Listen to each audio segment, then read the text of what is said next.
Sim, tem duas métricas que eu sempre olho antes de comprar qualquer ativo.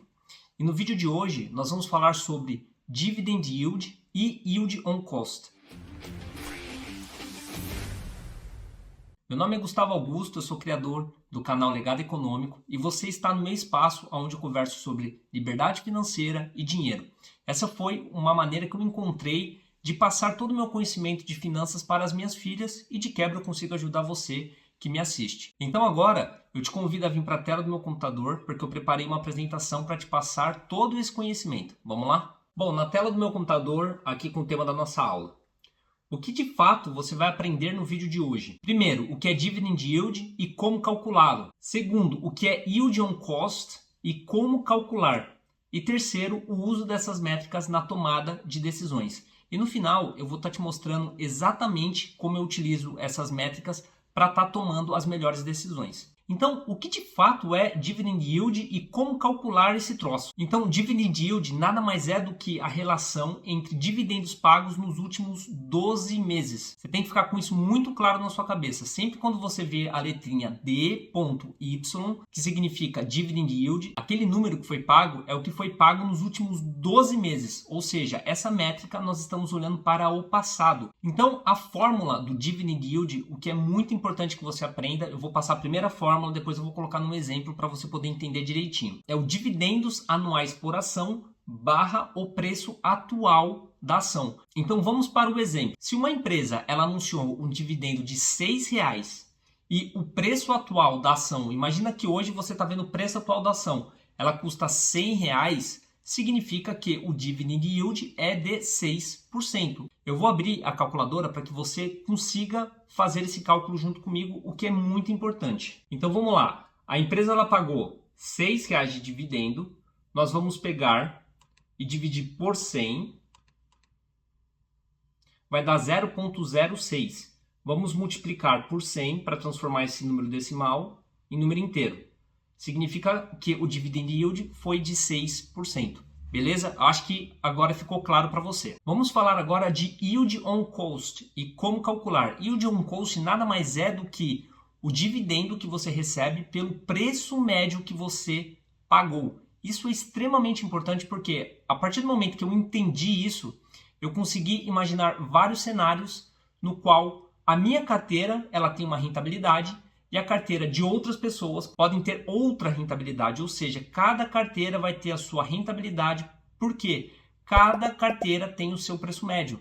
Então, a partir do momento que você começa a entender que tudo que você ganha ou rentabiliza é em cima do seu preço médio, boom, explode, porque você começa a perceber que existem pessoas que têm uma rentabilidade de 200%, como, por exemplo, o senhor Luiz Barsi, em algumas ações, e algumas pessoas que entraram no mercado agora, ela tem uma rentabilidade de 5%. Por que será? Porque quando o Luiz Barsi comprou, por exemplo, as ações do Banco do Brasil, ele pagou centavos, e hoje uma ação custa por volta de R$30. Ou seja, é óbvio que o preço médio dele é muito menor do que para uma pessoa que está começando agora. Então isso me faz pensar a longo prazo, ou seja, eu sei que a longo prazo a minha carteira ela sempre vai ter uma rentabilidade melhor, porque eu procuro por empresas que vão estar gerando fluxo de caixa positivo, ou seja, lucro sempre. Então isso vai fazer com que a rentabilidade da minha carteira ela suba ao longo dos anos. Então vamos entender um pouquinho mais sobre Yield on Cost. Então explicando, é a relação entre dividendos pagos e preço de compra original daquela ação. Como que é a fórmula do Yield on Cost? É o dividendos anuais por ação barra preço médio da ação. Ou seja, um é o preço atual, que é o Dividend Yield, e no Yield on Cost é o preço médio. E para ficar mais fácil e didático, eu sempre gosto de trazer exemplos. Então vamos lá. Imagina que nós compramos 25 ações no valor de R$100, 25 ações no valor de R$110, 25 ações no valor de R$120 e 25 ações no valor de R$90. Dessa forma, a mesma empresa ela anunciou um dividendo anual de R$6, só que o meu preço médio da ação é de 105. Ou seja, o meu dividend yield ele é menor, porque o meu preço médio ele é maior do que a cotação atual daquela empresa. Então, meu dividend yield é de 5,71. Vou abrir a calculadora para você ver também como é que eu fiz esse cálculo. Então, vamos colocar R$100 mais 110 mais 120 mais 90. Nós temos um valor de 420, ou um númerozinho, hein? Divide por 4. Então, nós chegamos no nosso preço médio de R$ 105. Então, o que a gente vai fazer? 6 divide por 105.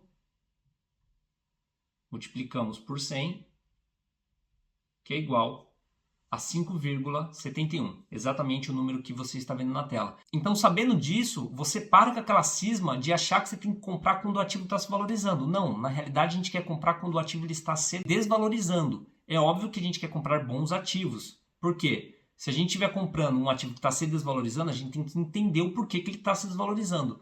Mas se o ativo que você escolheu não perder os fundamentos, o que você quer é comprar ele com desconto. Porque você sabe que o seu preço médio ele vai diminuir e, por consequência, você vai ter uma rentabilidade maior da sua carteira. E agora eu quero trazer exemplos reais de tomada de decisão da minha carteira para que você saiba o que fazer olhando esses números. Então, eu tenho um ativo que é o BTLG11 e esse ativo eu estava na dúvida entre comprar ou não comprar. Então, eu comecei a analisar algumas métricas dele. Então, aqui o que foi que eu fiz? Eu tirei um relatório dentro do meu sistema que gerencia aqui a minha carteira, e eu percebi que eu havia feito esses negócios e que eu tenho aqui um valor recebido em dividendos de R$ 178, eu investi nele R$ 1.791,47 e o total dele R$ 1.727, ou seja, eu estou perdendo dinheiro. Mas a primeira coisa que você tem que perceber é o seguinte: se eu somar o total atual mais o que eu já recebi de dividendo, ele já dá um valor muito superior à quantidade de dinheiro que eu investi. Isso é um primeiro ponto para qual eu olhei. O segundo ponto que eu vi foi o Yield on Cost. Eu percebi que esse ativo, eu poderia aumentar o meu Yield on Cost porque eu iria estar comprando ele mais barato. Porque no atual momento, ele continua pagando 10,35%, ou seja, ele não perdeu nenhum fundamento. Então, o que foi que eu fiz? Quando eu analisei essas duas métricas dentro da minha carteira, eu fui e aportei mais. Por quê? Eu acredito que a Selic vai cair e eu não vou conseguir encontrar novas oportunidades por um bom período de tempo, paguem mais do que 10%. Então foi uma decisão racional que eu fiz, analisei o fundo, não tinha perdido nenhum fundamento e eu poderia aproveitar para aumentar a rentabilidade da minha carteira comprando esse ativo descontado. Olha só que bacana. E o segundo exemplo eu trouxe apenas para te mostrar que a diferença de uma carteira para alguém que compra ativos descontados, ela pode ser gritante para pessoas que compram ativos caros. Tem que tomar muito cuidado na hora que você compra um ativo. Porque olha só que interessante.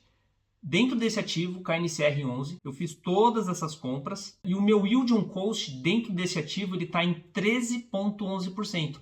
Mas se nós formos analisarmos hoje com a cotação atual, esse ativo ele estaria pagando 12,48, ou seja, a minha rentabilidade dentro desse ativo ele é muito superior à de outros investidores. Então essa é a beleza de você analisar e você saber o que cada um desses números te dizem. Então é isso, pessoal. Eu queria saber o que você achou dessas informações e se você vem analisando esses índices dentro da sua carteira. Então me fala quais são as suas principais dúvidas referente a esse tema. E também, se você gosta desse tipo de conteúdo, eu te sugiro a curtir o canal, ativar as notificações, para você ser avisado sempre quando um vídeo novo ele entra no ar. E também me segue lá no Instagram. Diariamente eu posto dicas para você conseguir aí a sua tão sonhada liberdade financeira. Eu vou ficando por aqui e a gente se vê no próximo vídeo. Até lá, valeu!